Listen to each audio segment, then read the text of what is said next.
Okay. Hey. How are you getting on? It's a me.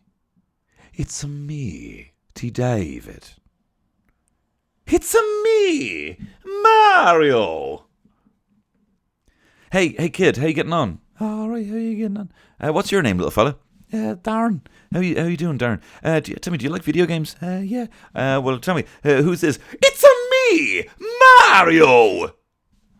What? What? Yeah! Wahoo! Yahoo! What? Yeah! What? What? What? What are you doing? Yeah! What? Yeah!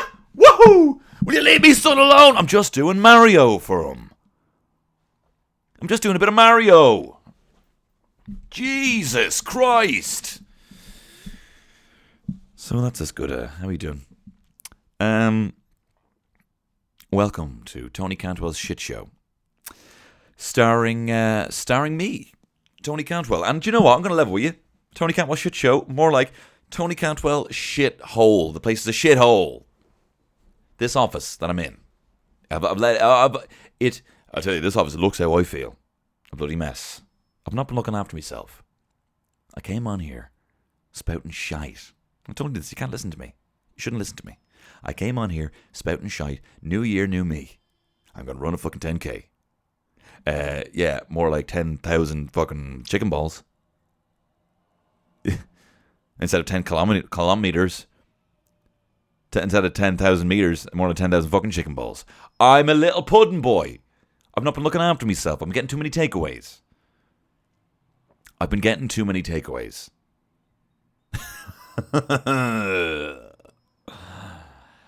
I'm going to have to start timing when I get my takeaways. I'm getting too many. I need to make it a special occasion, right? One every so often. Do you know what I mean? Because at the moment, I'm a little chicken ball man. Little pudding boy. Little pudding boy. I'm a pudding boy who's eating chicken balls. I feel like if I come in to this house again with another brown bag full of Chinese, my wife's going to leave me.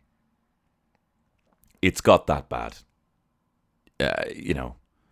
And I say this all the time. I say, hey, do you know what? I say, this whole, what am I talking about? I say, I'm not editing this. Gary, I'm not editing this. This is going out fucking raw. We're doing it raw. We're doing this unedited. I'm just saying, right? You wouldn't treat a dog like that. Where does that stem from? Is you wouldn't actually treat a dog like that. You would give it love. You would give it compassion. And I'll be honest, if I saw a man feeding a horse the amount of chicken balls I've had in the last few weeks, I'd call the fucking police. Like, stop giving it fucking chicken balls! Hey, you're all right, Shergar. We're here to help you. No! But I love them! I love curry sauce! And he's trying to eat the chicken balls out of the feeding bag. And I'm trying, no, stop! And his eyes are going, why? No! He's addicted. And I think I'm addicted. So I need to rein it in. I need to go for maybe a bit of a healthier takeaway. Because I'm not going to stop having takeaways. But I just need to rein it in. I've not been looking after myself. So, whatever. And especially guys, considering the fact that you in your droves, the amazing guys, girls, and gender fluids came together to vote for me in the Hot Press Comedian of the Year thing. When everyone was getting all their things of the year, Hip Hop Act of the Year, and Hosier won Artist of the Decade because of the readers' poll, and you very kindly voted me the second best comedian in the world. It didn't specify Ireland. You voted me the second best comedian in the world, behind fucking blow-in Tommy Tiernan, but whatever, he could do with it. He's the best. So thank you very much for that, guys. So do you know what? I owe you that I should be looking after myself, and not coming on here to this podcast with a fucking rain cloud above my head. How does that happen? How do you get voted second best comedian in Ireland and still be in a strop? I tell you what. It's the fucking pints. And it's the chicken balls. So I'm going to start looking after myself. A happy Tony makes a good episode of this podcast. And also, do you know what? I'll tell you, Big Cloud, last week's episode was class, and I know it was good, right? This is the difficult follow-up to that. And I've come into this episode topicless. This podcast is a French beach in that it's topicless. I don't have a topic. I'm just going to wing it, man. I've got a couple of things maybe I'll talk about. But I do want to talk about, thanks very much for voting me. I do appreciate that. In the readers' poll, Bloody read it and whip, you poll.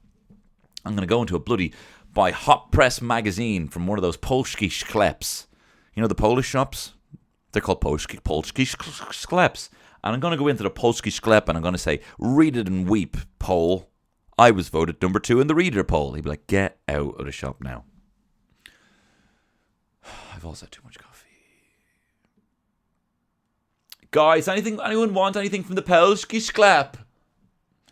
Guys, we're just going to go get some Kobanosi sausages from the Polski sklep. Does anyone want anything? Tony follows up a soft drink video with abysmal Polski sklep video. Speaking of the Poles, right? There you go. I did a funny joke that I told in real life. This is a couple of years back, but I could do with the content here in this podcast. A couple of years ago, we were getting a barge down the Shannon, right? And if you've ever been down the Shannon, you'd know that these big sticks, these poles sticking up, that kind of dictate which side you're meant to be on. Because if you go on the wrong side of it, you're going to end up beached, right, and marooned on the bank. So the guy was showing us how to do the barge, and he's like, "Oh, so that goes forward, that goes back, and when you're steering, just make sure you're on the right side of the poles." And I said, "The poles is the bloody Germans you need to watch out for." Yeah, right side of the poles. Well, in terms of history, you want to be on the fucking right side of the Germans are. And he fucking creased, man. He was laughing so hard that he fell off the boat. The guy, no, he didn't hear me. Do you ever have anyone tell you a bit of obvious trivia, and you have to be like, "Oh yeah, I knew that, Jay." Yeah, like obvious trivia. I'm gonna start. This is what I'm gonna start doing. If someone tells me a bit of obvious trivia, like say someone says, "Do you know Hitler wasn't actually German? He was Austrian." I'll be like, "Oh yeah."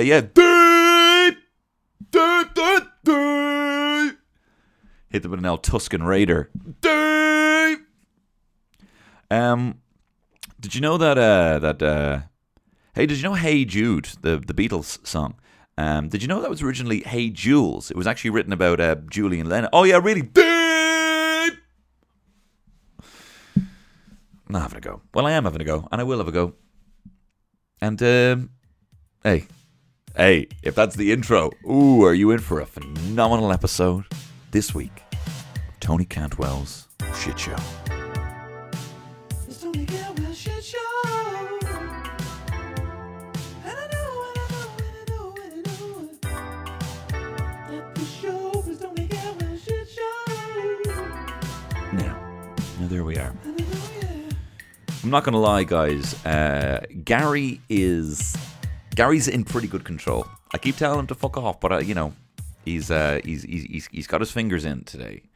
Because I've been on tour, guys. I've been having a great time on tour. I've been having a really good time, but I've also been wined and dined, been eating shite, and been having all the pints. I tell you. After shows in the green room, I am drinking. Pints after pints, I will be drinking pints after pints. And my wife said this to me, said, Tony, you do realise you're at work. Like, could you imagine I went in to my office and I was just caning the pints, or I stayed in my place of work after I'd done my job and I was just drinking pint after pint. Now, she's not having to go, but it's also just moderation. Do you know what I mean? But I just get so excited. I get so excited about getting off the stage and a gig going well that I need that there's a big empty hole. And this is something I need to reaffirm with my head, right? There's some people who do something well and they feel like they want to pat themselves on the back So what they do is they do something to treat themselves, like maybe get a new skin cream. I don't know what I'm talking about, but you know what I mean. They might get something new. They might, I'm going to treat myself now to some new running shoes. I'm going to now treat myself to, an aftershave or something that's a bit of self-care. I'm going to treat myself to a haircut because I've done something well. I am like constantly, I do something well that I'm proud of, and my immediate thing is, now how do I completely jeopardize this? Now how do I fill this thing full of chicken balls? Why is there a hole? Why is there a hole after I do something well? I should be happy with myself. So I've been drinking pint after pint. So I'm just going to, I'm in the middle of the tour now. The tour's been going well. I'm thinking the second leg of this tour, I'm going to just rein it in a little bit, Like I haven't been going wild. But I definitely haven't. I've definitely been like, I haven't been prioritizing my own happiness. And in the long run. Do you know what I mean? And I told you this before. I want to start celebrating people prioritizing their own happiness. And I need to start fucking, what am I talking about? Whatever. But the tour's been going well. Though almost got booed off the stage in Limerick. Only one part. The Limerick, it was a great crowd. Rowdy AF though. There was a little heckling fella up the front who he thought he knew all the punchlines, but he didn't. And he was trying to get them all in there just ahead of time. No, but aside from that, it was a good gig. But I did have a kind of throwaway line where I was like, I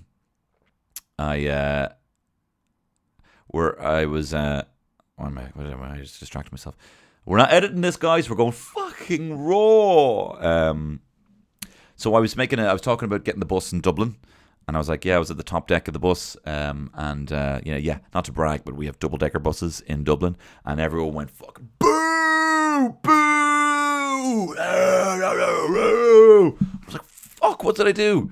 And then I said, whoa, do you have them here now? And then someone just shouted up, yeah, they came in last year. So I fucked it. Yeah, they came in last year. Well, sorry. The last time I was here, you didn't. So they let me have it. But I'll be more careful in future. Because I didn't like that feeling of being booed. It was like that Jimmy Fallon with RuPaul, when RuPaul was on The Tonight Show. And he's like, so RuPaul, you're probably the world's most famous drag queen. And RuPaul was like, oh, drag queen? Like offended by that. And Jimmy's face is just like, oh, I'm cancelled. Everything's over. Oh my God, my life is a fucking shithole. And then RuPaul's like, drag queen, I am the queen of drag. And everyone's like, yay. And Jimmy Fallon looks so annoyed. He looks so annoyed because he thought, how dare you make me feel like my life had just been cancelled. Honestly, his face when RuPaul looked, oh, drag queen, it looked like Jimmy had said like some sort of slur, some homophobic slur or something, and not realize because he was breaking it. So similarly, me mentioning the buses in Limerick, oh God, I'll be more careful in future, right?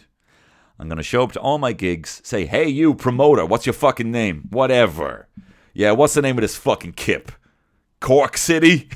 Yeah, okay, they got fucking double-decker buses here in Cork City? Yeah, okay, I'll keep it out of my routine. Yeah, thanks for nothing. So I'll just be more careful. So I have a new segment as well. Sorry, I should have. I got a new segment for you guys. This is my new segment, right? Called Tony's Name Drop Corner, where I name drop that I was talking to someone famous. So this is just a way of me doing it in a segment, so that so Gary doesn't get one, doesn't stick one in, and think, why are you fucking name dropping, right? So this is my segment, Tony's Name Drop Corner, right? Here we go, right? Is it Louis Walsh or Bono he's the horn for? Let's find out this week in Tony's Name Drop Corner. Here we go. You can't. So I was chatting to Hosier there. Was it Louis? No, I was messaging Hosier on Instagram, right? And let me tell you how it went down, right? I don't know if you like Hosier. I think Hosier's brilliant. He won Artist of the Decade in the same awards where I won Second Best Comedian in the Earth, right? And I had tagged him in a thing because his picture was on Hot Press, but it had my name beside it, to Tony Campbell, right? So I put a picture of it on Instagram, and I circled my name, and I wrote, "Guys, for God's sake, will you stop this? I'm not Hosier," right? And then the next thing is about me winning the second best comedian in the universe. And then he messaged me, right? And he goes, "Daddy, do you know I'm Bono?" As a reference to one of my videos, and I'm like, oh my God, he watches that. And then he said, and congrats on the the win or whatever, the position. And then I said, right, he said, congrats on that, right? And I said, well, thanks, Hosier. I guess you can take me to Chuffed.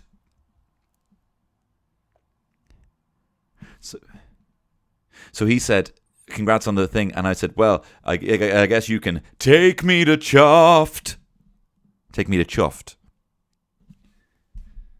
And he didn't write back. Was it Louis Walsh or Bono he the horn for this week? It was fucking Hosier, yeah. So shout out to Hosier there. Did you like the segment? Great. So, as I said, guys, we're going topicless. You liked last week's episode? It had a nice structure to it. Well, that's not happening now. There's no structure to this. I was busy over the weekend, right? And I would normally kind of have some rough things I wanted to talk about that I could kind of flesh out and talk a bit more. It's not easy. It's not easy doing what I do. So what I've asked you to do is you guys actually help me out. And I've asked you to ask me some questions so I can talk about them on the podcast. Does that sound cool? Great. I can hear you all shouting back into your headphones. That sounds amazing. Okay, let's have a look here. Old Dirty Rust. Old Dirty Rust says, favorite pancake topping. I would have to say just sugar and lemon juice. Or as my granddad used to call it, jip. And he'd put a bit of jip on me pancake there, will you? He used to call Jif. Because then there was Jif. Here's this top drawer banter for anyone. You had Jif, which was the Jif micro liquid or whatever, washing liquid. And then you had the lemon was Sif.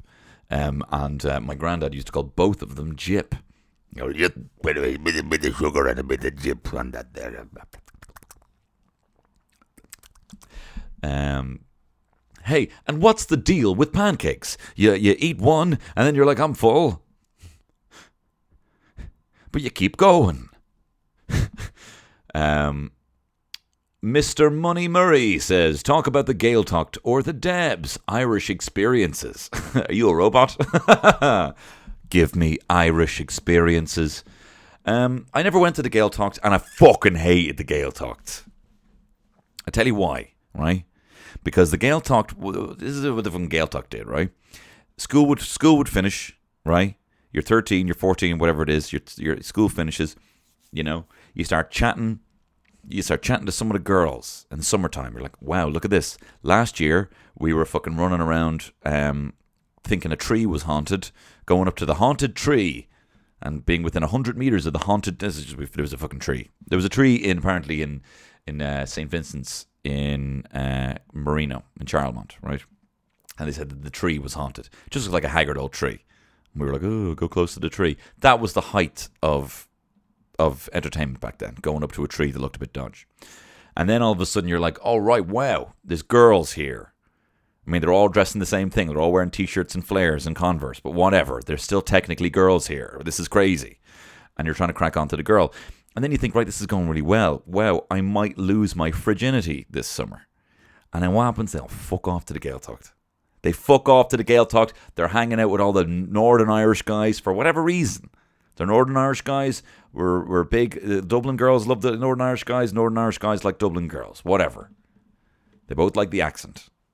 And then they'd come back talking about fucking Donal and Paul and all the lads, and then they're kind of getting sad because they miss these lads, and you're so desperate for affection that you're there comforting them, the one you want to fucking meet, about how she fucking couldn't meet the guy she fuck. Oh, what the fuck? Fuck it. Hate the Gaeltacht. And while they were all at the Gaeltacht, to entertain ourselves, me and my mates used to draw plans about how we were going to blow up the Gaeltacht. Now, we didn't. We didn't blow up any Gaeltacht, but we were like, we're going to go out to fucking Aaronmore, and we're going to plant bombs at the base so that it fucking floats off into the sea. Fuck you, Aaronmore. Or wherever. I don't remember if it was Aaronmore. And they could have been from Donegal. They might have not been Northern Irish. I don't know. I don't want to offend anyone, but fuck you, Paul and Donal. Now the Debs. Debs, great crack. I tell you, the best Debs ever. I tell you, here's a little pro tip for you. Go to the Debs on your own. Go with the lads. Honestly. There's enough time for you to be going on dates and making sure someone is all right. Okay? Go on your own with the lads.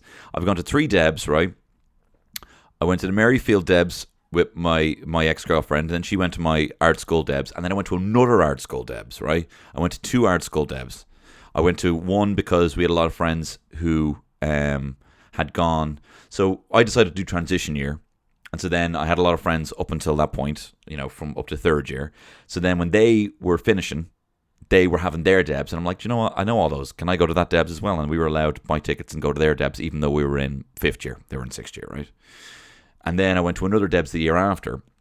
My actual Debs, where because we'd already gone with dates, we decided, we're just going to get tickets for ourselves, the lads.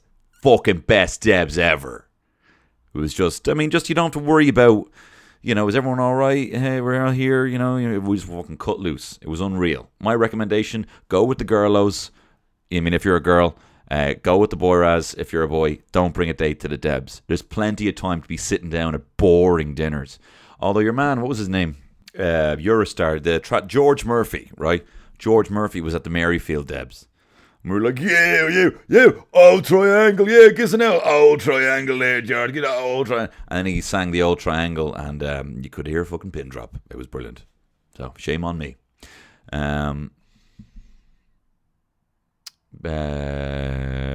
John John asks, are you a good me? What do you think? You seen my lips, motherfucker? I think I'm a really good me. And here, this is something that when I found out that I was a frigid, right? I found out I was a frigid before I even found out what meeting was, right? I literally go into school and fucking Mark Moore says to me, hey, Cantwell, you're a little frigid. And I was like, what is that? And he says, a frigid is someone who's never put their tongue in another girl's mouth. And I was like, is that bad? He goes, yeah. I'm like, right, fuck this. This is shit. This is literally the first day of 4th class. And I'm already some fucking sexual minority here. And that doesn't sound like fun, meeting girls. That doesn't sound like tongue in another girl's mouth. That was always the thing. If someone had just said it was kissing, and then you can get a bit more adventurous with kissing. Kids should not be putting their tongues in other people's mouths. Well, they can do whatever they want, but I just think if it was more focused on the kissing, then I would have realised, you know what? I'm actually going to be class at this, because my lips are class. I have pillowy lips. But this whole tongue thing, I still don't really, kiss my wife all the time. I prefer not to use tongue, unless it's getting a bit crazy. But I much prefer to have just lips, and we're doing maybe a bit of tenderness, whatever. So I'd say, I don't know what you asked. Am I a good me? Yeah, I am a good me. I'm a class me.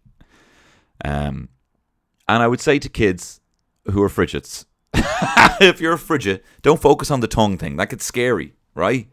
Just focus on having a little kiss. I've been fired from many jobs. How can I help my confidence to get another job? G Major 1991. I thought you'd fucking ask me questions about me. You're fucking focused on you here. What the fuck is this shit? No, I'm only messing. G Major. I think you need to let yourself try things and don't view things as kind of failures. Things happen. If you find there's a consistent thing where you're like, oh, I actually feel like I've got issues with authority and I don't really like that. Either that's something you have to overcome, or you have to decide, I need to figure out a way of making money for myself. Is there something you could do now? Gary Vee is all about, entrepreneurship or anything like that. Is there any job? Is one of those jobs that maybe paid you the lowest wage? Is there a way you could still earn that wage by selling stuff, by buying stuff and selling stuff? Is there a way that you actually could, actually work for yourself? Is that possible? In terms of going into another place, look, just keep doing it. Like, it doesn't define you, you know? If there is a consistent reason why, like, this is the thing. Like, I was sacked from Office Shoes, right? Because I was constantly late. I worked for Office Shoes when I was in London, and I was late every day. And I left early. I was late every single day. And everyone had told me, like, I was late for school all the time, and I'd come in and I'd start running out of excuses. You know, I'd go in and they'd be like, why are you late now? And I'm like, oh, the bus was late. And they'd be like, right, get an earlier bus. I'm like, okay. And then I'd come in, oh, sorry, I'm late. I was locked in. My ma locked the door and locked me in. I always thought that was a good excuse, saying that you got locked in. People were like, oh, I got locked out, no, I got locked in. My flatmate locked me in, so you can give that one a go. And then I was running out of excuses, so much so that I just was like, you know, I'm just going to start saying personal stuff so that they don't get on, there's no follow-up questions. So I was like, oh, I've gotten, why are you late? Oh, my penis. What? Why are you late? Because of my penis, sir. All right. And that I got away with that for a while. But I was late in office every single day. And they did the whole thing. They were like, all right, do you know what? We're going to get a written warning or a verbal warning, written warning, and sit down. And then after that, you're sacked, right? So I was late every day. And they gave me the verbal warning. They said, Tony, look, you're a nice guy. You're a nice guy, but, you know, it's not going to cut it. I'm like, okay, sorry about that. And then I kept being late. And they were like, all right, Tony, look, this is your written warning. And I was like, okay, thank you. Yeah, look, message received. I won't be the next day. I'm like, all right, Tony. We literally said it to you. This is the sit down. If you're late one more time, honestly, if you are late one more time, and this wasn't just 3 occurrences. This was like, I had them, you know, I was late shitloads of times and they were like, whatever, fine, it's fine. We won't, you know, I'm in a good mood, just whatever. And then it was like, right, Tony, if you're late one more time, and the next day I was late. And then they said, okay, Tony, we need to bring you over to a different Office Shoes to have a word with you. And I was like, okay, cool, what's this about? And they were like, are you serious? Just go chat in the next Office Shoes. So I went into Office Shoes, right? Left all my stuff in the other Office Shoes, went over to a different Office Shoes. And they were like, Tony, we have to let you go. And I was like, what? What? But why? Are you fucking serious? You fucking idiot. Because you're late. We told you.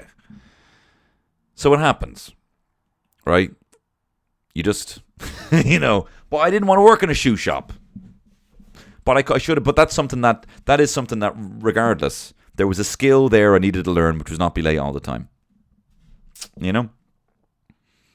And think if there's a way of incentivizing yourself. So, I don't know. You said you've been sacked from a couple of jobs. Is there something consistent in the reason why?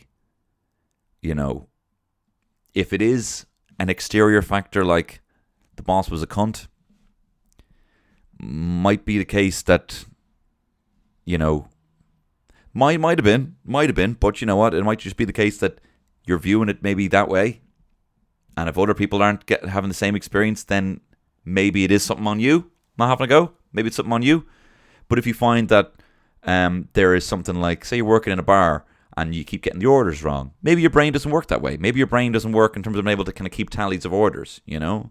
This is the thing. We often see what other people can do and just assume that we can do it. But our brains all work differently. I mean, we have the same brain as an ape had. Or the Homo erectus. Homo erectus, damn near killed us. Had so if there was an ape child brought into this world, it would be raised the exact same. It's the exact same brain, right? So there's certain things that we're capable of, and trying to do something that your brain kind of just isn't fit for is only going to make you more anxious and wind you up even further.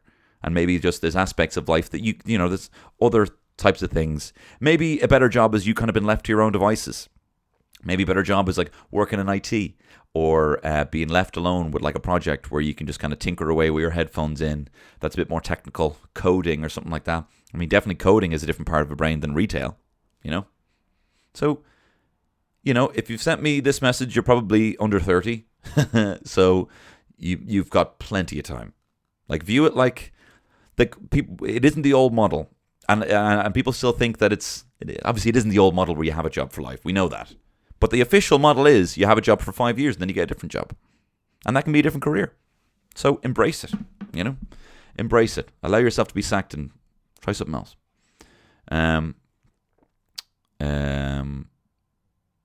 Let's see.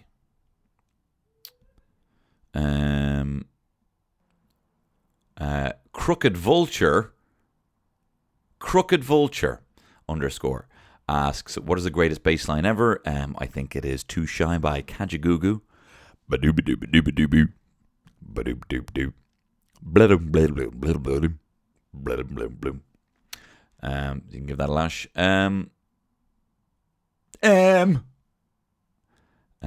Let's have a look here. Did you always want to be a comedian? What did you want to be when you were younger? It says Paddy O'Donoghue Hugh 1. I actually did always want to be a comedian, but I wouldn't say it. I didn't want to say it out loud. I didn't want to say it. I thought people would laugh at me for the wrong reason. It's that Joker thing, isn't it? When people said I wanted to be a comedian, they all laughed. You could say that, buddy. Yeah, I did, and I think I went to my dad and I was like, Dad, I want to be a comedian. And he's like, okay, that's going to be a lot of work. And I was like, right, fuck that.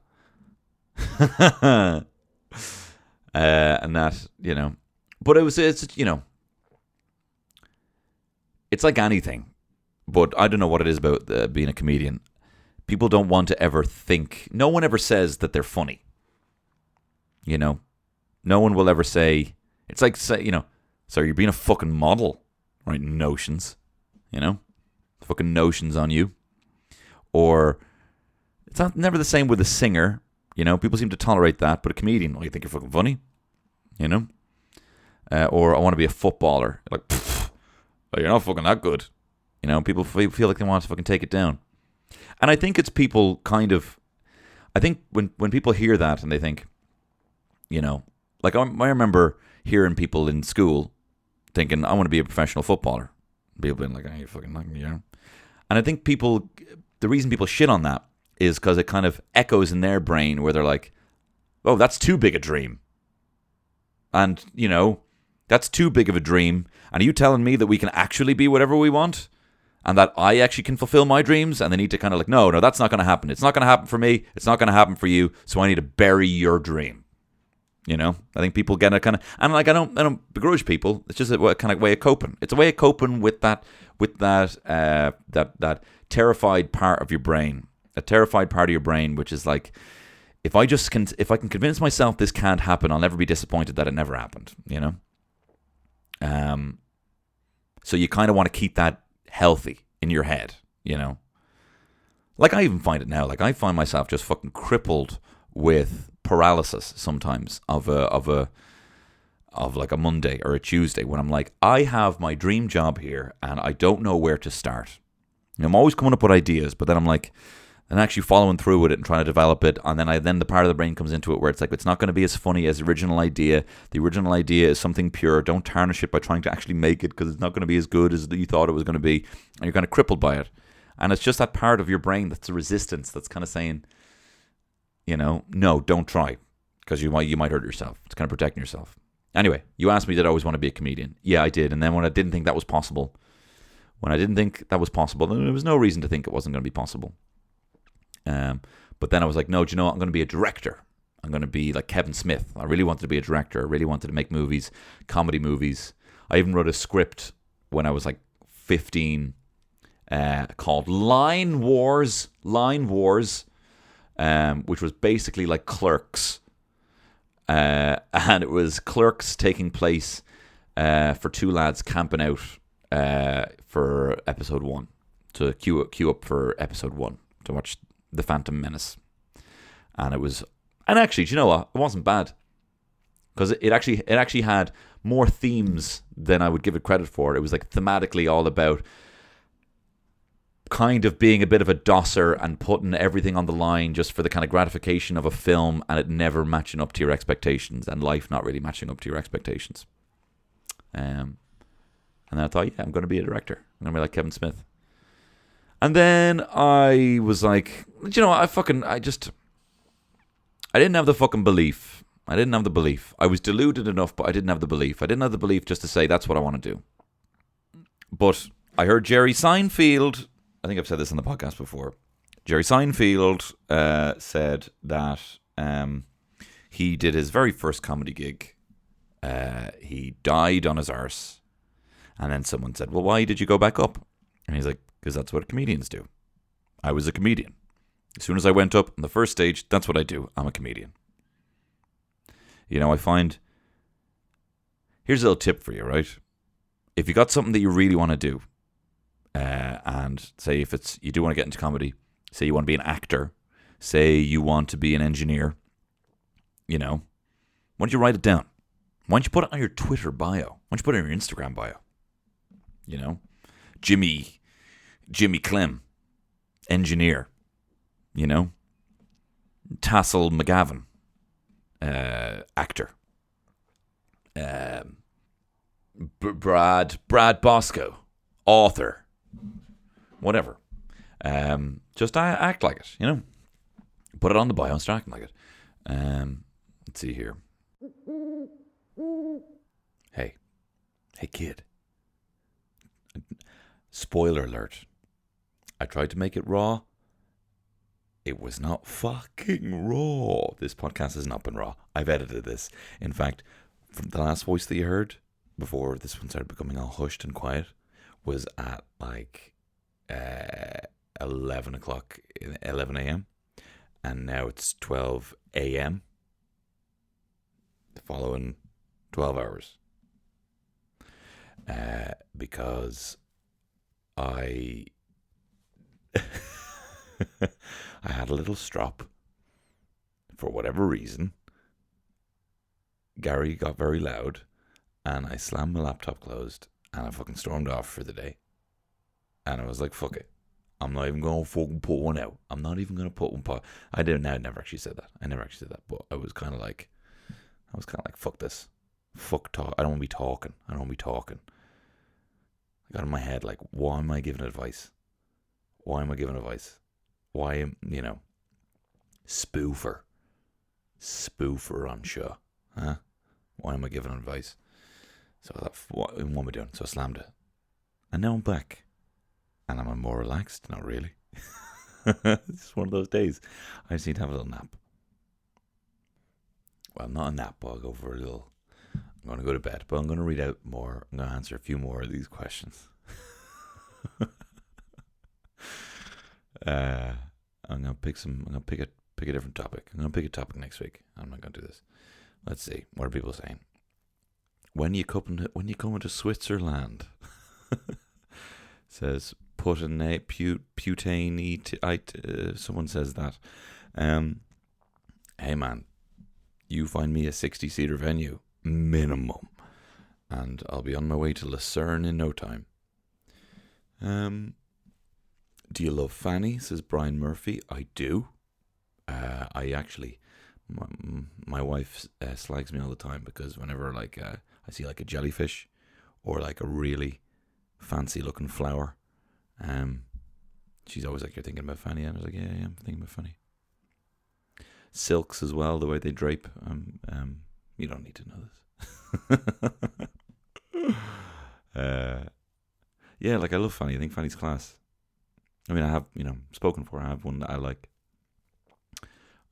like. She'd love to hear that. Some people are horrible. Some people are asking horrible things. Let's see. Muris.oc. Tell you what, I'm going to answer you this question. Muris.oc. Any tips for new stand-ups, first open mic experience, etc.? I'm going to answer you this question, despite the voice that was telling me earlier that I can't be an authority on telling people what they can do. There are people, I don't need to say this, but I'll caveat this. Of course, there are people far more experienced than me. There are people far into their stand-up journey and life than I am. I am in my infancy in the stand-up thing. So let me tell you this, what's the Steve Martin quote? Yeah, here it is. He says, I did stand-up comedy for 18 years. 10 of those years were spent learning, 4 years were spent refining, and 4 years were spent in wild success. Now, for him to say 14 years, he didn't even have it figured out yet. You know what I mean? So, I don't know what advice. No, that's not what I'm saying. I'm saying there are far more people. But from what I've experienced so far, I've realized a few things. These are not things I abide by all the time. One, staring at a blank piece of paper is hard. The best thing to do is actually kind of just is a mental mind shift where you're like hanging out with friends and you say something that makes them laugh. Write it down, and write down things that you find funny. Write down topics that you find funny. Kind of try and start chronicling all the things that you find funny, and write them down on a list. And then when you have the list, you can kind of expand from that. Writing a completely blank sheet of paper, you're gonna just be banging your head off a wall. It can't be done. Maybe do a bit of a brain dump, see what funny topics come out, and then. But that's difficult. When you first do stand up, all of your logic goes out the window. So all the things that you think you can rely on, like everything, even breathing, goes out the window. So you have to rehearse it. Unfortunately, you just have to rehearse it. You have to know exactly what you're going to say, if you're starting off at least, and if you can even get it down to the tone of voice you're going to say it, great. Like you'll get to the point where you can make it look simple, where you can make it look. I think Steve Martin as well said, people don't want to see comedians be funny; they want to see regular people be funny. So he did as best he could to make it seem like everything was spontaneous coming out from him, that it was like a regular person going above and beyond. If you're in college, ask if you can host things. Ask if you can host a battle of the bands. Ask if you can host a fashion show. Ask if there's some opportunity for you to be in front of a crowd of people, because that's the real thing to learn, is how to read the kind of ebb and flow of a crowd. And book comedy gigs with other comedians so that you can get spots. Do whatever you can just to get experience, and keep a tally of all your gigs, and record your gigs, and then try and do them better. So yeah. And also, do you know what? Because I'm of a kind of changing, because I come from an experience of having a social media following and that getting me spots, that's done more than anything, is some level of not even notoriety, but if you can get your fans coming to your gig, that's what everyone wants. So if you can figure out a way of leapfrogging that, do it. And get better in front of your fans, I mean, Jesus, I don't know any comedian alive who wouldn't want to be performing in front of people who already know who they are,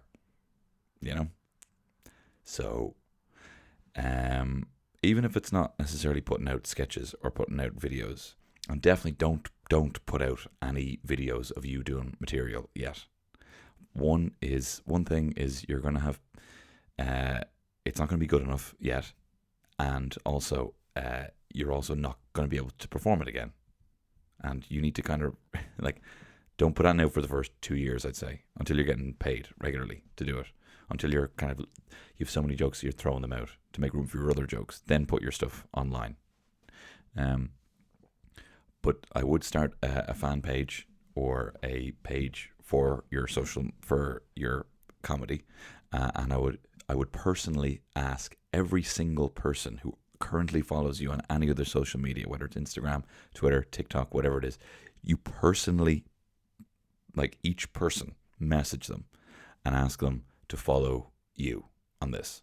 That's what I did with my page. And I found me getting to 1,000 likes meant even just getting to there on Facebook from asking friends and asking them to ask friends. That was purely organic. That wasn't the soft drink thing. But that meant that when the soft drink thing happened, a lot more people could. I know I'm being very fucking serious, and I don't think this is fucking funny. But, look. Gary's not winning this one. This podcast is going at fucking 6 hours. Why do I do this to myself? Anyway, get on to your friends. Ask them to follow you. And I do a couple more here. What would your ideal Star Wars movie be? Tell you what my fucking ideal Star Wars movie would have been. The fucking sequel to The Last Jedi would have been... Sorry, who asked me this? Mark Lynch, 96. Let me tell you my ideal Star Wars movie, Mark Lynch, 96. My ideal Star Wars movie. Because I can buy it, right? I think if it had been The Force Awakens and then The Last Jedi, as it happened, not a perfect film. Force Awakens, by no means a perfect film. But The Rise of Skywalker, right?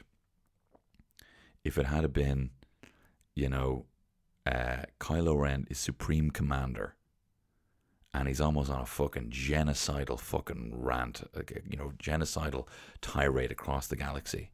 He's just this misery and he's just trying to kill. He just wants to kill. He just wants to feel something again because he's got this kind of fucked up Force connection with Rey, right? And then you've got kind of what you've seen in that Duel of the Fates script, the kind of Colin Trevorrow script, where you have the rebels doing crazy fucking guerrilla tactics. It's getting crazy and bloody. They steal a Star Destroyer. You joking me? They steal a Star Destroyer, right? That's her thing. You have Finn, in some capacity, lead a stormtrooper revolt against Kylo Ren, who's become all powerful, right? And you have General Hux as well, as some sort of political. Maybe he goes down the route of the kind of emperor. Maybe he's a kind of causes a mutiny. Maybe he becomes Supreme Commander, and there's conflict within the First Order, right? General Hux, because he was a fucking great character. They fucking shafted Donald Gleason on that. And then you have, I don't know, Cameron Poe, kind of becoming Admiral Poe.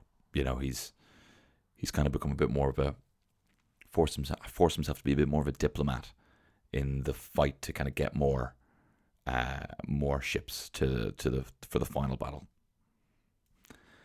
And then you can have, and then maybe you don't have Kylo. Maybe you have Rey turn.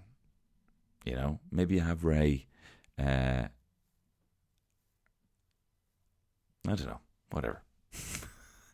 Just some sort of closure, character closure. Finn should have had something to do with the stormtroopers. And whatever, it's all fucking dog shit, man. Ideal Star Wars movie is if they start just doing fucking Mandalorian episodes, or just using the Star Wars world to just tell westerns or horror stories, or like that episode of The Mandalorian. You'll see it now on Disney Plus. I won't tell you how I saw it.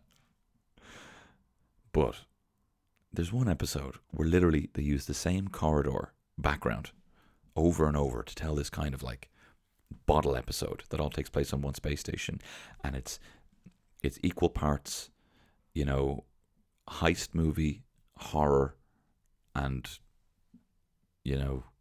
alien, sci-fi. It's unreal because it just kind of, and there doesn't, like, how do you have better characters in The Mandalorian than Rogue One? I don't know. I'll do a full Mandalorian episode sometime soon. Right, I'm going to answer one more and I'm going to go to bed. Or for you, you're probably getting started with your day. Whatever. Who would have been an applied Ploon or Neen? No one's taking down Ploon. You could fucking smash a brick off his head. He'll come after you. Let's see. How are you keeping, Tony? This is Craig Madden. Do you know what? I'm keeping good, Craig. I'm keeping good. I just need to... I need to not use my ever-growing podcast as a therapy session. I'm trying to attract new listeners. I'm trying to be Blind Boy. And you know what? Do you know what I need to fucking do? Read a fucking book. Then I can come in here with some topics for you. So that's what I'm going to do. little challenge for myself. I'm going to read a book, and I got to come back at you next week and tell you what I thought of my book. So there you are now. Right, look, that's an episode. Thank you very much for listening. Thank you very much for your very nice votes, and thank you very much for coming to see me on tour. And if you'd like to see me more on tour, let me tell you when you can do that. You can see me on March 14th in Ratoath in Meath, on March 21st in the Spirit Store in Dundalk, on March 28th in Kavanagh's in Portlaoise. There will also probably be a late April date for a live episode of the podcast. So keep following me on the Soch for all that. And as always, guys, they loved you. You were so much fun. You were up there. You were dancing. You were shaking it. They loved you. And whatever. I'll see you next week.